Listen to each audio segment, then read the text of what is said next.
Politika sokona kasira wolola tamalalo ye wala mini.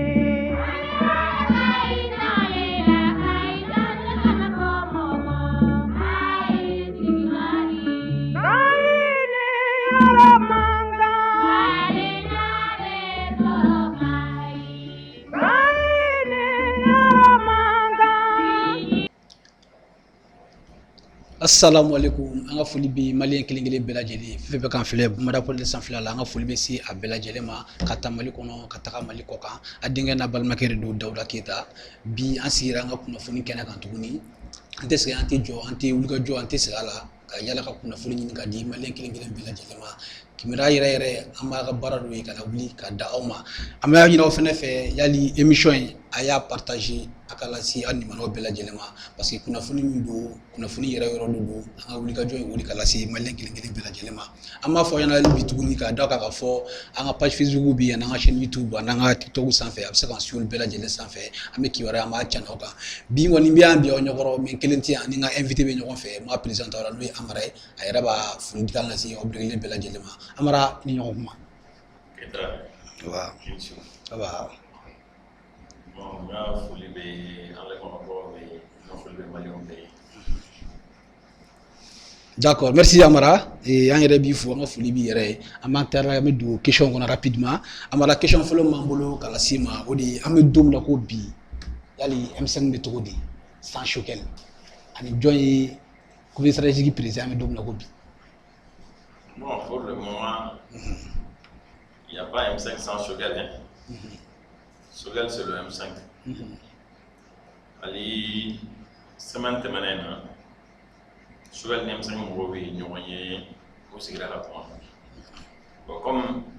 M5 ye regroupement min ye regroupement belebele de don. Bon, a ɲɛmɔgɔw dangaw de b'o la. Bon, Choguel yɛrɛ au début a t'i n'a fɔ Choguel ye M5 yɛrɛ fɛ président ye mɔgɔw t'a faamuya c'est le président des séances président des séances ye mɔgɔ ye mɔgɔ min bɛ réunion piloté mais waati min na i bɛ ka binna M5 affaiblila o waati de président ko kuma in nana o waati de la vice président kɛra la bon bi Choguel tɛ M5 na mais a t'i n'a fɔ a t'a kɔrɔ dɛ premier ministre ye waati de hali n'a ye san 5 san 10 de k'a la a bɛ tila ka bɔ a la mɔgɔ wɛrɛ b'a place ta mais jɛkulu nin ye kudayi de ye Choguel b'a kɔnɔ a bɛ M5 na mais a tɛ se ka réunion suivre comme avant o t'ale kelen ye mɔgɔ caman bɛ yen nɔ temps t'u bolo i n'a fɔ ministre dɔw b'a la mɔgɔ wɛrɛw b'a la temps ba t'u bolo i n'a fɔ fɔlɔ k'a fɔ k'u bɛ réunion suivre ou k'u bɛ participer kosɛbɛ sinon il n'y a pas de M5 sans Choguel, hein. Le M5 c'est avec Choguel. Mais, surtout M5 c'est Choguel qui est le premier ministre, c'est pas le M5 qui est le premier ministre. Donc c'est comme s'il n'y a pas de rapport. M5 est ambassadeur du gouvernement de Choguel. Donc, à M5 peut ambassadeur ni soutenir pour qu'il y ait mais au cours de le gouvernement est M5 taillé. Ou bien qu'il faut poste au M5 taille au quoi. La femme. D'accord, il y a comment il y a d'accord pour premier ministre M5 mais oui Choguel dit. Il doit être là déjà chimia fort comme le premier ministre a dit M5 non, le premier ministre a dit M5 M5 c'est des millions de personnes. Ah ouais mais M5 c'est la majorité des Maliens. Ouais. Mais n'a fera par exemple jamana do la ko la sigide dira awma. Mɔgɔ kelen de choisi o de bɛna o de y'a ka lasigiden ye maintenant o ka composition o ka gouvernement composition de fɛ a bɛ se ka M5 mɔgɔ dɔw ta ka don a kɔnɔ mais cela ne veut pas dire que o tigi y'a damalamɔgɔ ye a tɛ M5 kɔnɔ ou bien o t'i n'a fɔ le fait que o kɛra premier ministre ye o kɔrɔ M5 de ta ye gouvernement ye o fɛn tɛ quoi. D'accord. Ok merci i ka ɲininkali ninnu Amara n bɛ tugu question filanan na joona question filanan o de ye an bɛ don min na ko bi. I yɛrɛ y'a fɔ cogo min na Choguel de ye premier ministre ye yali Choguel ka premier ministre a nali ni sisan cɛ ka n'a bila bi la nin y'a tile 100 ni kɔ an bɛ don min na ko bi e bɛ se ka mun de sɔrɔ ka fɔ a kan a tacogo ka ɲi ou bien a man ɲi. Kabini Choguel na kuma journaliste caman ye ɲininka ko est ce que k'a bɛ se ka transition Niger ngo transition gérée du premier ministre au pas don Choguel bolo quoi parce que mo mi don ba don ana bi ñon bolo akila agatani sans sabay aga discours on la met de très près on a des réunions que on bi bolo que ñon fait a hakilina mi faso ko la aka wuli ka to mi ani jamana in kana ni mu ye ka se yoro mi an bo don Choguel na ne ni 600 yaro malien tume no ko ku désespérer no maliko la ko maliko bana piu abebe ka segin ka espoir ta na sécurité ta gala je bi alhamdulillah malgré que ngo be ka wuli ka kaloni fontige ko ta bloqué depuis ibe ka na fobi anga armée ka daire la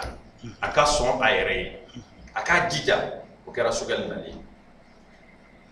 bon ni ye yurgo jatemine bi besranen do parce que menalo be ka keto menalo be ka keti baragaro la soni ko kuma imam ita meble surfacturation abi Choguel nana fo bi mo cité qui a mes kulo la akilla o beye jamana tabolo nyumai et puis malion kabini be ka na fo bi malion ma delika je ka fara nyonga ka temeni wati ka akilla o be hakina nyuma parce que wati kera malien betu mi joro mina ko mo fara malien betu mi joro mina ko insécurité barka boyana malien betu bi ga samani mi ko jamana yurula ko jamana ko bana mais bibi na alhamdulillah o bebi ga siranyumanta wa malien bebi ga rassurer ni oui d'accord famille soro la et amet une question juna la et amet dum na go bi est-ce que Choguel bina sika siga fo blebele mi fo le ndo bina ke abina sika ke ni ga jamana shara shumba nu ani mun kan fe mun ga boala munu man ani nga kala yela bina se ko ke ko nya ani nga klatu nga election nyuma ke ka be février ma est-ce que Choguel bina se ko ke ko Choguel na no ke malien de bino ke assisi et puis o te Choguel ga la nyini o malien de ga la nyini yaro sans laban munna assisi da modon kera ibe ga fe kabika ibe ga toyi anya fo ko teatrino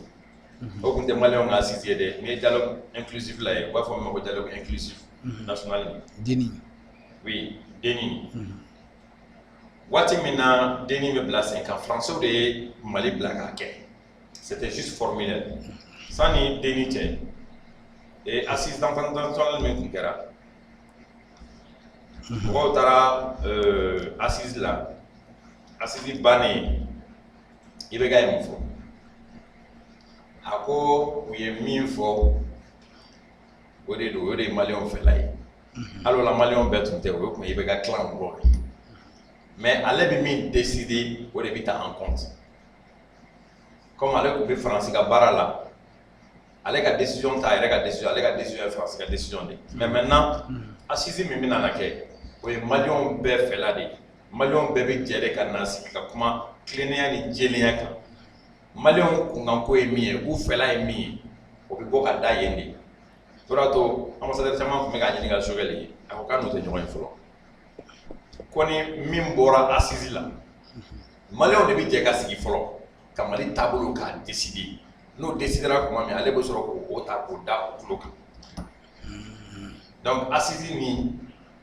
ani élection ni fin sur la calendrier élection dati o be choisir malien de fait o be choisir assise qu'on a ni malien ni wati mi choisir ko élection beke ola akatala fa be ko de la mais mi vous follow charti qu'on a le 22 février donc on tient à boble là et charti be ble wa charti que le mec a assimi prévoir comme vice-président que le mec a vice-président placé la vice-président placé de mi oté non charti tuma assise ni et charti tuma au prévoir anemo malo ga na signifie no de quoi charti tuye papier do drone wala saka saria soso quoi ka ira ka fo saria bina soso mais en bas soso ni saria no ndi charti ko yi abi mo kuna kibika kalike noy ya ja mena ko donc do na charti pour de créer la tout sinon charti pour les monter barata ya charti la bilam do na barata saka ke charti la charti ko vice président même ati bon charti tali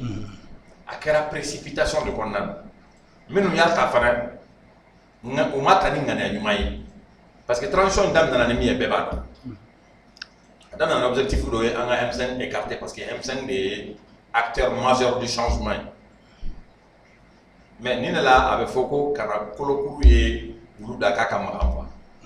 y'o fɔ mun de kama sisan b'o fɔ min kama jamana in géreli kumaba fu tɛ quoi ŋaniya juguya tɛ nafolotigiya tɛ jamana gérance in bɛ kɛ ni expérience de ye don ta n'a dɔnniya b'i la i b'a kɛ o de y'a to waati dɔ la Choguel na waati an k'a fɔ coup d'état yɛrɛ kɛra waati min jeune caman wulila k'i jɔ non il faut que jeunes kana il faut que jeunes kana M5 jeunes dɔw yɛrɛ tun b'a la ko il faut que jeunes kana mais moi ça me faisait rire mɔgɔ minnu taara jamana yɔrɔ la en tant que jeune u ma taa parce qu'ils étaient jeunes ou taara parce qu'ils étaient compétents ni jeunes bɛ yen qui sont compétents qui peuvent gérer ils n'ont qu'à venir sinon jamana in tiɲɛni fɛn fɛn kɛra a kɛra jeunes de tile ta yuruguyurugu ba kɛra yɔrɔ o yɔrɔ la jeune de y'a ɲɛmɔgɔ ye minnu ye avion ɲagamini ko kɛ n'i y'a lajɛ fanba bɛɛ ye jeune hali Kidali bɛ minɛ waati min a sɔrɔla jeune de bolo o y'a sɔrɔ premier ministre tun ye jeune ye donc jamana géreli nin ko gɛlɛn tɛ ko nɔgɔman don mais minnu b'a kɛ minnu ka baara don minnu dɔn fɛn don a tɛ se ka taa olu kɔ o de y'a to n k'i ma n ko in daminɛ o tun ye M5 écarté mais u nana ye k'a fɔ o fɛn tɛ charte in tun dilanna o de kɔnɔ bon ni charte dilanna ka sɔrɔ M5 yɛrɛ tun tɛ yen hakilina minnu tun bɛ ka kɛ ka baara kɛ hakilina jɛlenw tɛ u yɛrɛ nana u yɛrɛ walanwalan fo ka taa ni Bandaw ni Moktar Wane olu ka liberté privée la waati min ko u ye ko dɔw kɛ donc o bɛɛ b'a sɛbɛntiya k'a fɔ ko charte in ko baara tɛ ka k'o la bilen quoi a bɛ se ka kɛ a bɛ forme comme a bɛ yen nɔ juste pour la forme mais k'a fɔ ko a ko bɛ ka appliquer non o fɛn tɛ. D'accord, faamuyali sɔrɔla Amara a bɛ se an bɛ continuer ni ɲininkali ye Amara weekend tɛmɛnen kɔnɔ dimanche don an y'aw ye aw tun bɛ aéroport la voilà jamakuluba tun bɛ yen maliyɛn caman fana tun bɛ yen yala aw tun bɛ mun de la o don. Oui bon weekend tɛmɛnen CEDEAO délégation tun bɛ ka nalen an bɔra ka taa aéroport la d'abord boli ni a tunna parce que waati min tun fɔra ko bɛ na o waati tunna dɔɔni a girinna ka kɛ dimanche bon réunion ni ɲɔgɔn yew kɛra ɲɔgɔn ye damadɔni kɛra o kɔfɛ su kɔrɔbalen an y'a fɔ ɲɔgɔn ye k'an ka bɔ k'an ka ɲɔgɔn kunbɛn bon mɔgɔ yɛrɛ tun ma sigi n'a ye ko mɔgɔ 100 ɲɔgɔn bi sɔrɔ yen tellement mɔgɔ dalen kɔfɛ a fɔra mais fasoden ɲumanya ko dennin tɛ a bɛ mɔgɔ dusukun na wulikajɔ man gɛlɛn o ma o yɔrɔ la n bɛ Buye ka mɔgɔw fo kosɛbɛ u b'a fɔ minnu ma ko Cheikhna kalandenw an b'u fo u ka wulikajɔ la an b'u fo u ka faamuyali la an b'u fo u ka hakili ɲumanya la fɛnɛ parce que i yɛrɛ tun bɛ yen aw ka reporters tun bɛ yen u ye fɛn caman ye nous on était les organisateurs. Donc, quand tu es organisateur, que tu gérer, c'est pas facile. Mais nous gérer, c'était très facile. Parce qu'à chaque fois qu'on leur disait d'aller un peu en arrière ou bêta en arrière, on a dit à tout le monde, Mangana Chimoblu là, sera qu'on a bloqué, dégâts qu'on a causé, effectivement, à Kerati. Donc, au cas où faut là, Kosobe. En tout cas, qu'à Totogoshila, Kosideo Morokana. On a un silence connoté. Alors que c'est là où kilo mi gata fo bon tu sais qu'à faut c'est là précisément mais communauté internationale mo gata fo comme Malion te fait sur la souka tankula comme Malion be fait élection ka ke jona donc en fana bora ka yiru la ka fo ko élection ni non seulement tina se ka date là mais Malion be fait de aka prolonger tant nyana man ka soro crise min bon fait nord ni centre là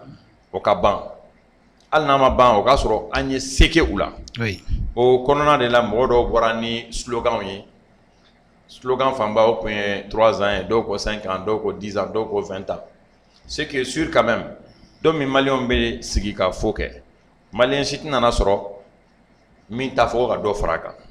san kelen mɔgɔw de bɛna caya wa san fila mɔgɔw de bɛna caya san saba mɔgɔw de bɛna caya wa an t'o dɔn quand même an y'a yira CEDEAO mɔgɔw la k'a fɔ ko maliyɛnw ko de élection tɛ se ka kɛ nin waati in na parce que jamana taabolo man ɲi jamanadenw yɛrɛ ma pɛrɛn élection kama wa élection tɛ na se ka kɛ fan bɛɛ mais comme toujours adamaden minnu bɛ balo élection na a b'i n'a fɔ candidat minnu ye o ye u b'u ka candidature poser u t'a poser pour devenir président ye mais pour que k'u ka voix feere deuxième tour la u tɛ kɛ fɛn ye u ka parti tɛ kɛ fɛn ye u tɛ taa ɲɛ parti tɛ taa ɲɛ u bɛ kɔrɔtɔ kuma o kuma élection ka bila sen kan olu kɔni ka présenter élection na dɔrɔn. D'accord, n ye faamuya sɔrɔ o la mais n y'a ye kɛnɛ in sanfɛla la an yɛrɛ kun ɲɛ b'a la maa caman de y'a fɔ cogo min na maa caman de kun b'a yira ko 3 ans dɔw yɛrɛ fɛnɛ kun b'a yɛrɛ ka kuma kɔnɔna la k'u nana k'a yira CEDEAO la k'a fɔ de ko CEDEAO tɛ Mali ta ye Mali tɛ CEDEAO ta ye plutôt donc u nana k'u tɛ se ka na k'a fɔ k'u bɛ na sariya mun b'u bolo k'u bɛ n'o tintin maliyɛnw kan donc n'i ye jama fanba ta dɛ bɛɛ bɔra o de kama ko ka transition ko k'a prolonger o hukumu kɔnɔ ne tun bɛ fɛ k'e ɲininka yali ka transition prolonger M5 ka position ye mun ye M5 yɛrɛ ka laɲini ye a ka prolonger da. Bon M5 ma laɲini jɔnjɔn fa la dɛ n'i y'a ye ko ka transition prolonger halisa a kuma bɛ ŋunugana la M5 ma bɔ de halisa M5 bɛ bɔ ni ala sɔnna ma hala ti mɛn ka bɔ mun na ka transition prolongation ko la ka ni ka transition soutenir ka lutte contre la corruption k'o kɛlɛ parce que fɛn min don c'était automatique bi tun man ka sɔrɔ yɛrɛ ko M5 ma bɔ i ye min fɔ ko mɔgɔ minnu b'a la ko Mali tɛ CEDEAO ta ye bon i b'a dɔn bɛɛ n'i ka interprétation bɛɛ n'i ka yeta don sinon aéroport la n ye min fɔ mɔgɔw ye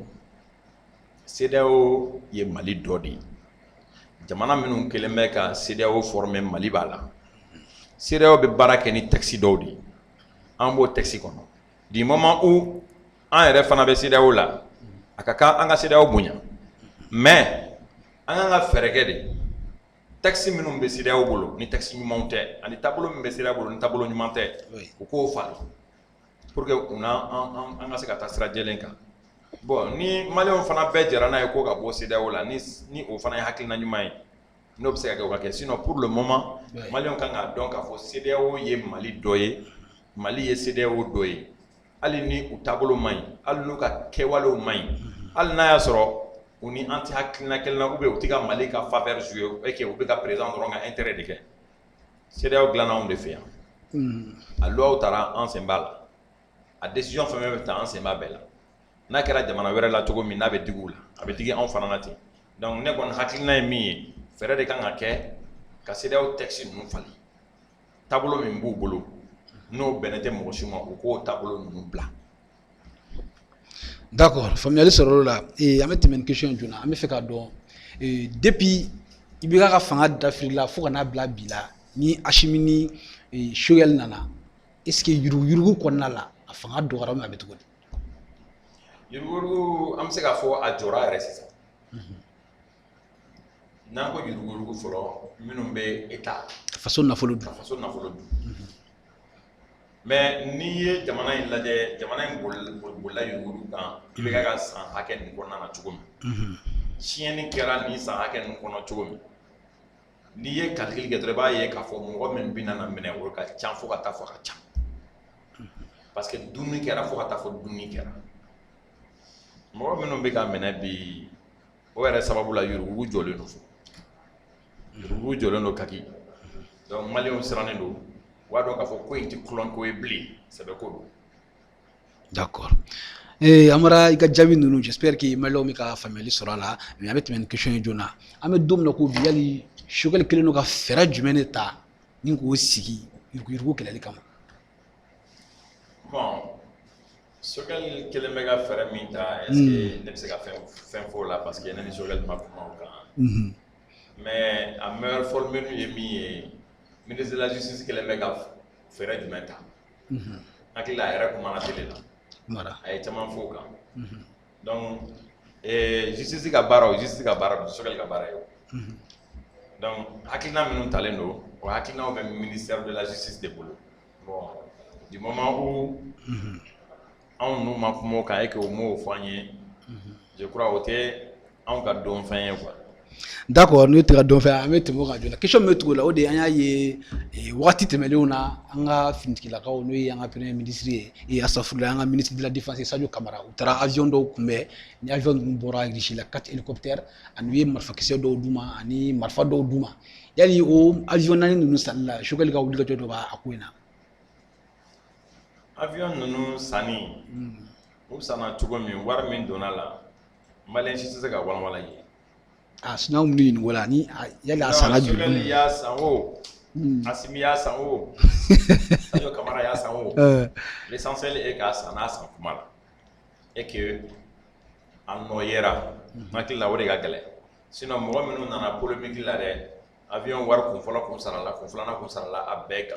avion sana transition de kono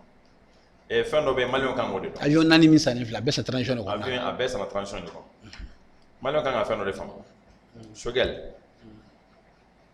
et Sadio Camara ministre chama ne be abiso ngase shegi mo ba beta no abe ya ka kalange rusila bon mo ay kalange rusila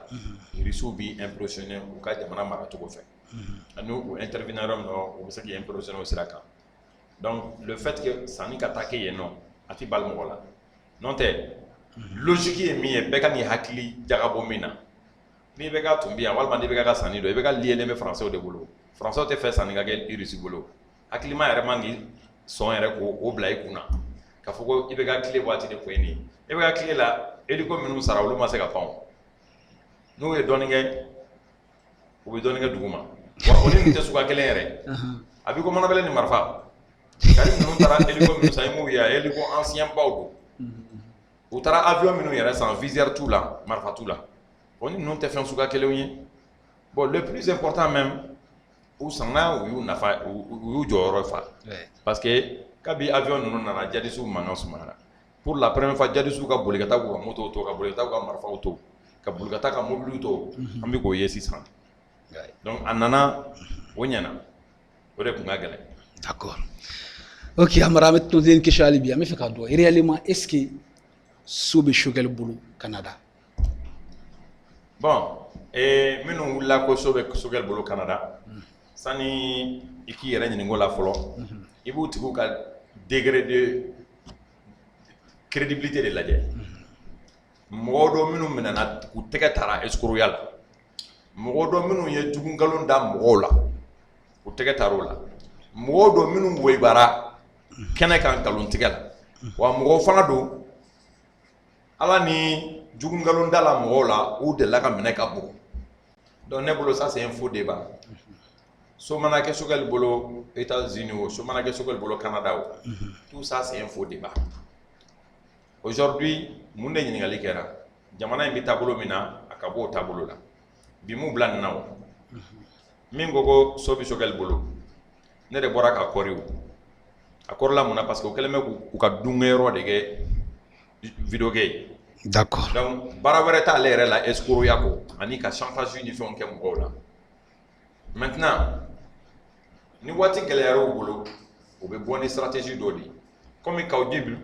on est respecté ni Clément ninnu ka kow tɛ ka effet kɛ u taara ni malangolo ni ninnu dɔw fana nɔfɛ pour que ka na n'u ye ko ka dɔ fɔ Shogel ma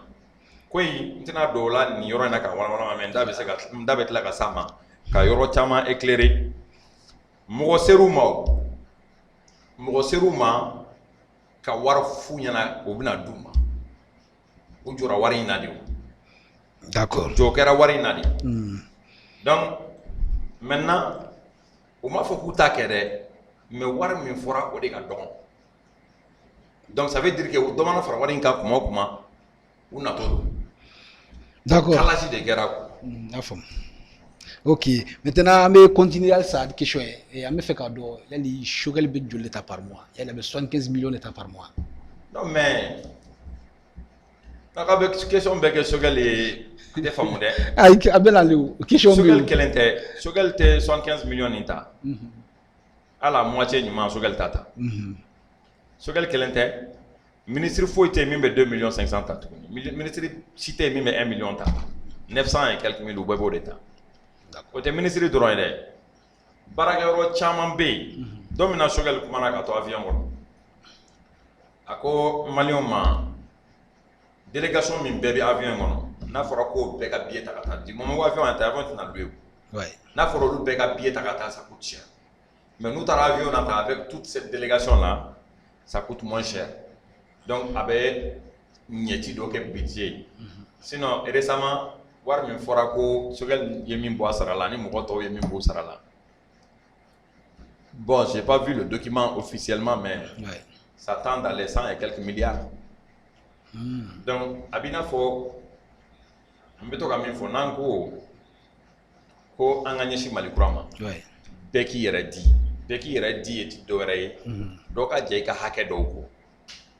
ni an mɔgɔ 10 bɛ yan et que mɔgɔ 11 na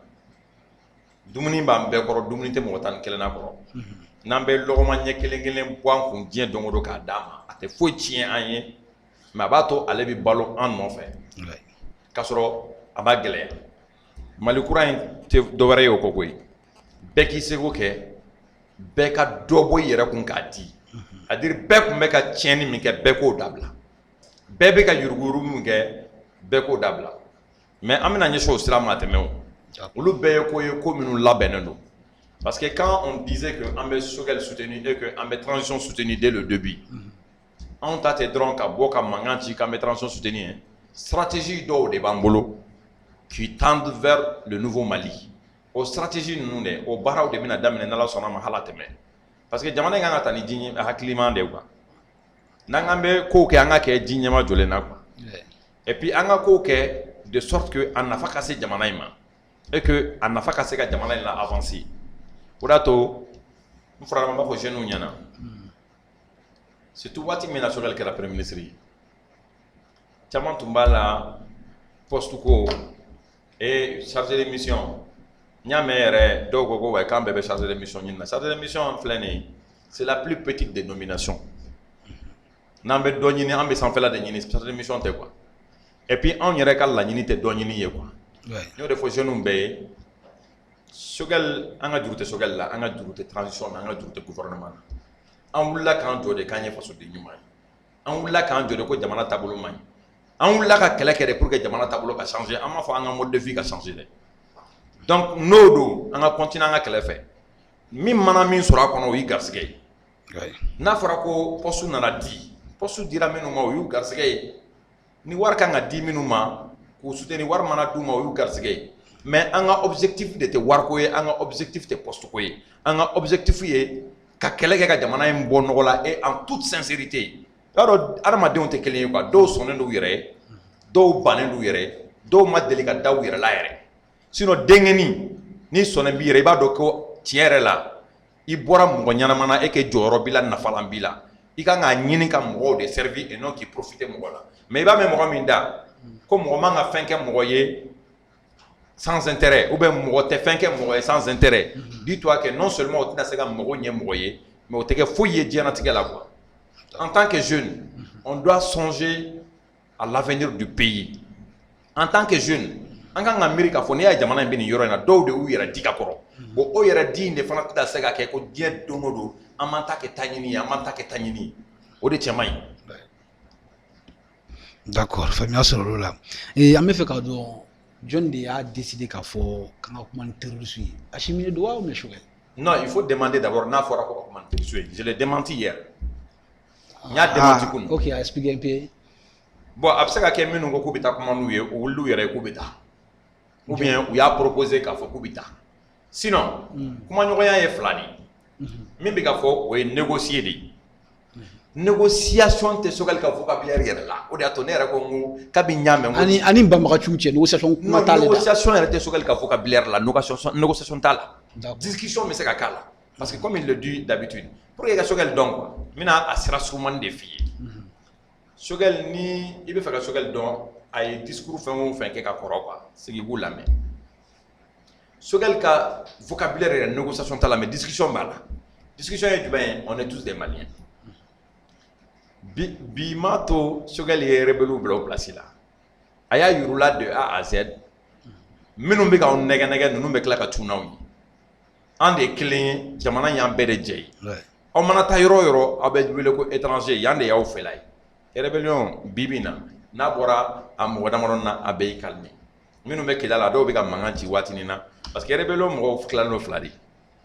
dɔw bɛ Bamakɔ an tun b'a fɔ minnu bɛ hôtel la luxebaw minnu véhicules dira minnu ma 4x4 dira minnu ma olu bɛ gouvernement de gosi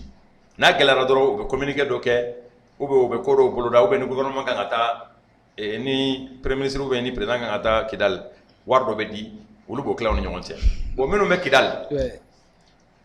olu bɛ français de gosi n'a gɛlɛyara ni wari famana ka d'u ma i b'a ye u bɛ France drapeau ou bien ni ministre ma wuli bɛ tɛmɛ u bɛ gabako mɔgɔw ma k'u ka taa ka bɔ u bɛ musow ni denmisɛnninw nabɔ u b'o de kɔnɔna na mais Choguel tun ye a f'u ye a mɛnna et c'est ça qu'on appelle discussion aw bɛ min na a y'a dabila ko ɲɛnaman tɛ a ye segin ka na maliyɛn denya la aw ni ɲangati min ka kan o bɛ da aw kun n'a y'a sɔrɔ a ye fagali dɔw kɛ minnu bɛ sariya sɔsɔ parce que ni guerre kɛra a bɛ se ka fɔ ko sariya ma sɔsɔ mais ninnu ye fɛn fɛn k'a si tɛ guerre ye a bɛ agression de donc discussion o ni négociation tɛ kelen ye négociation ye min ye e bɛ nin bila i bɛ nin ta ne bɛ nin bila n bɛ nin ta an bɛ bɛn fɛn dɔ kan i ta bɛ d'i ma anw ta bɛ d'an ma négociation ma fɔ discussion n y'o kuma mɛn a mɛnna ko de discuter avec eux k'u lasegin ka na à la raison mais on est de négocier avec eux ça fait 2 ans u tɛ kelen ye mais n'aw ye kuma fɛn fɛn mɛn nin waati in na quoi a y'a bila kunna gauche kuma don quoi parce que adamaden dɔw bɛ yen su fara tile kan u bɛ baara de la u bɛ ka dimi de ye u bɛ confusion don maliyɛnw kunna cogo min na a b'i n'a fɔ ɲɔnɔ mankan kɛra cogo min na tile filanin na ɲɔnɔ ko a kun gɛlɛyara mɔgɔw tun bɛ ka sa hali an bɛ don min na mɔgɔw bɛ ka sa mais an ka sɔrɔsiw ye wulikajɔ min kɛ o ye caman bɔ ko in na mankan min wulilen don kabi i bɛ k'a ka san 7 kɔnɔna na fɛɛrɛ si ma kɛ k'a ban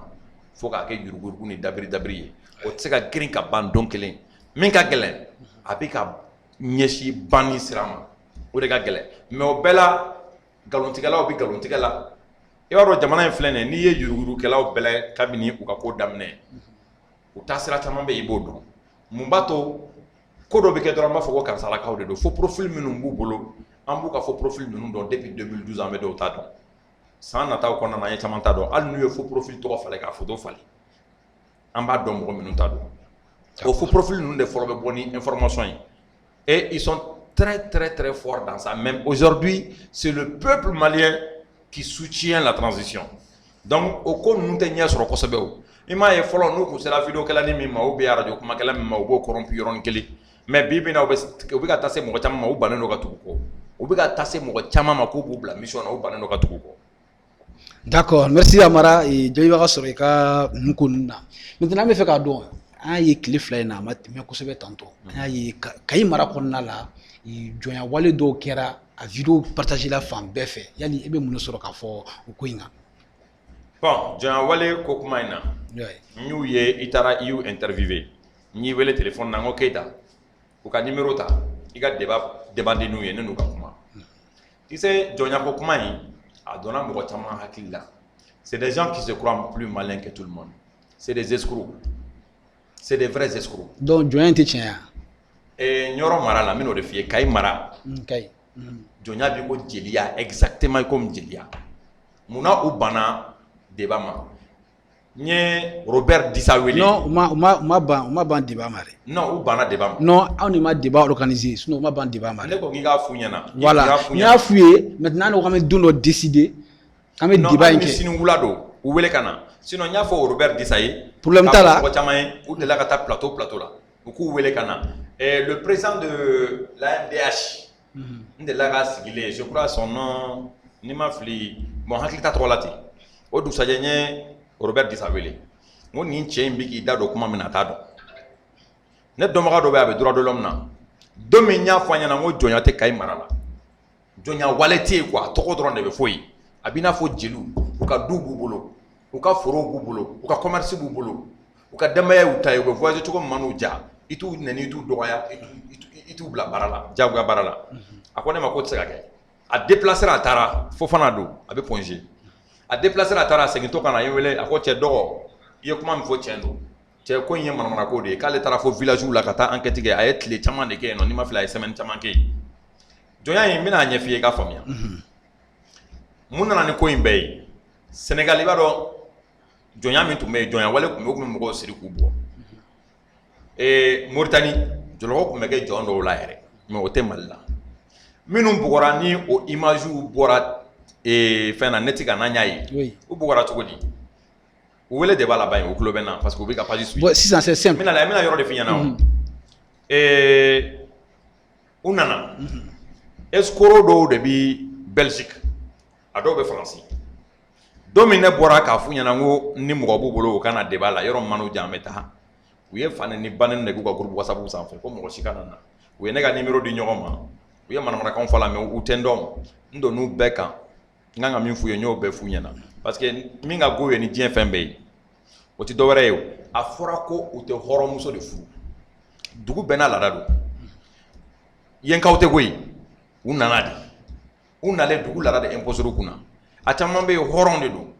mais ni mɛnna yɔrɔ la a bɛ fɔ k'i ka muso furu n'i bɛna muso furu hɔrɔnmuso minnu bɛ yen nɔ i t'olu furu i bɛ jɔnmuso de furu donc jɔnmuso furulen i den bɛ kɛ jɔnden ye mɔden bɛ kɛ jɔn mɔden ye o y'a sɔrɔ e yɛrɛ ye hɔrɔn ye bon minnu bɛ Europe n'u réussira dɔɔni sisan olu de ko ka jɔnya in bɔ yen ko il faut que olu ka hɔrɔnmuso furu il faut que olu ka kɛ maire ye olu ka kɛ député ye olu ka kɛ dugutigi ye k'olu ka kɛ alimami ye maintenant minnu bɔra ni a image bɔra n bɛna o yɔrɔ de f'i ye u ko k'u bɛna meeting de sensibilisation de kɛ o y'a sɔrɔ u donna yen village ninnu bɛɛ la u ko sisan ko carte dɔ bɛ yen nɔ ko n'i ye carte in ta 400 ko y'i bɔlen jɔnya la automatiquement donc a tɛ f'i ma jɔn bilen i bɛ hɔrɔnmuso furu bon yenkaw i m'a ye halisa Kayi mara mɔgɔw t'u k'u da don ko in na parce que u ɲɛna ko manamana ko don quoi u yɛrɛ bɛ ka o mɔgɔ ninnu filɛ manamana mɔgɔw de sisan u kɛlen ka meeting forcer a fɔra u ɲɛna yen nɔ dugu laada la ni meeting bɛ kɛ aw tɛ jɛmɛ fo ni misigiba tɛ jouer quoi a bɛ se ka ɲɔgɔn ye kɛ a bɛ se ka tɛgɛra kulonkɛ kɛ u y'o u pan o kunna dugutigi yɛrɛ k'u ma jeunes ma a y'u to u k'a kɛ u y'a kɛ maintenant u kɛlen k'a kɛ micro la u ko mɔgɔ o mɔgɔ b'a fɔ ko i n'a fɔ jɔnya ou bien sinankunya k'o bɛɛ ye kafiri u ye dugutigi classé n ka cɛ dugutigi bɛ nɛni Bamakɔ yan dugutigi tɛ nɛni dugu village la dɛ donc kɛlen ka dugutigi nɛni sisan villageois dɔw y'u agressé u fana taara u kunbɛn k'o villageois ninnu bugɔ fo dɔw tun bɛna sa la maintenant ils savaient que riposte bɛna kɛ olu de bugɔra o la en retour o bugɔli in na dɔw minɛna ka siri yɛrɛ k'u da u y'o photo ta k'o filmer k'o bila effectivement imagine yɛrɛ bɛ ka passer an bɛ kuma la wagati min na a image bɛ ka passer maintenant parce que fɛn imagine ye maa caman ni non imagine ye propagande de ye n bɛ ka min fɛ halisa Kayikaw ma wuli o parce que Kayikaw bɛɛ bɛ ka ninnu filɛ manamanamɔgɔw de ye u ka ɲɛmɔgɔ min bɛ Faransi ye lui là il doit aller en prison parce que n ye vidéo dɔ bila ma mɛn cɛ ko k'u bɛ ka ninnu de labɔ k'a dɔw yɛrɛ tɛ jɔn ye donc u b'u labɔ ka taa mɔgɔw agresser n'u agressera o photo bɛ ta k'o bila pour que ka propagande kɛ quoi mais anw tɛmɛn'o la o ninnu kun ka dɔw la Kayi tɛ jamanaden ye koyi Kayi tɛ secte yɔrɔden ye Kayi ye dugu yɔrɔba de ye dugu ni dugu caman de bɛ yen cercle camanba de bɛ Kayi mara la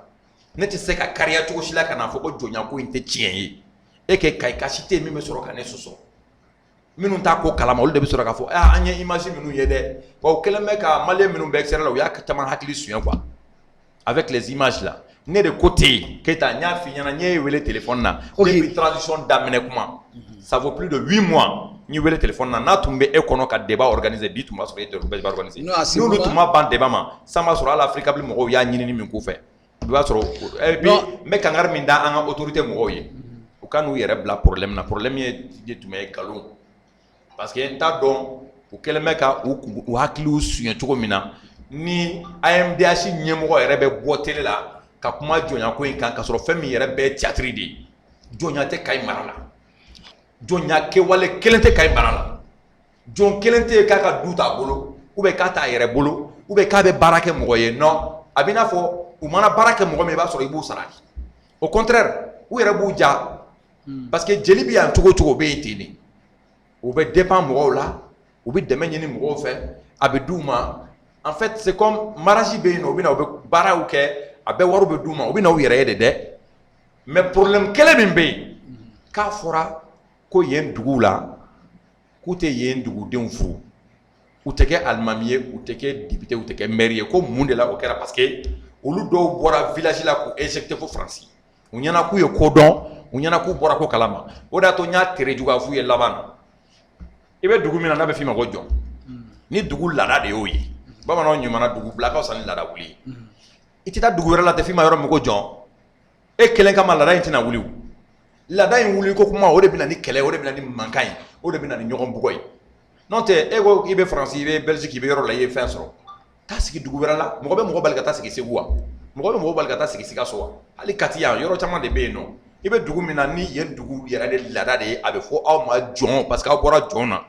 a b'i n'a fɛ k'a fɔ sisan k'a kana fɔ Keyitalakaw ma bilen ou bien Keyitakaw ka fara ɲɔgɔn kan k'a kana fɔ Keyitalakaw ma bilen ko maninka a kɔni bɛ fɔ maninka dɛ hali n'i y'i jamu falen fo n'a sɔrɔ mɔgɔ minnu b'a fɔ u b'i yelen dɔn sinon u b'a f'i ma maninka en un mot jɔnyako kuma in ɲɔgɔn théâtre tɛ yen nkalon don bi nkalon don sini jɔnya kɛwale kelen a tɛ Kayi mara la kɛlɛ minnu kɛra u ye provocation de kɛ u bugɔra u y'u profité fɛ k'o photo ta k'o bila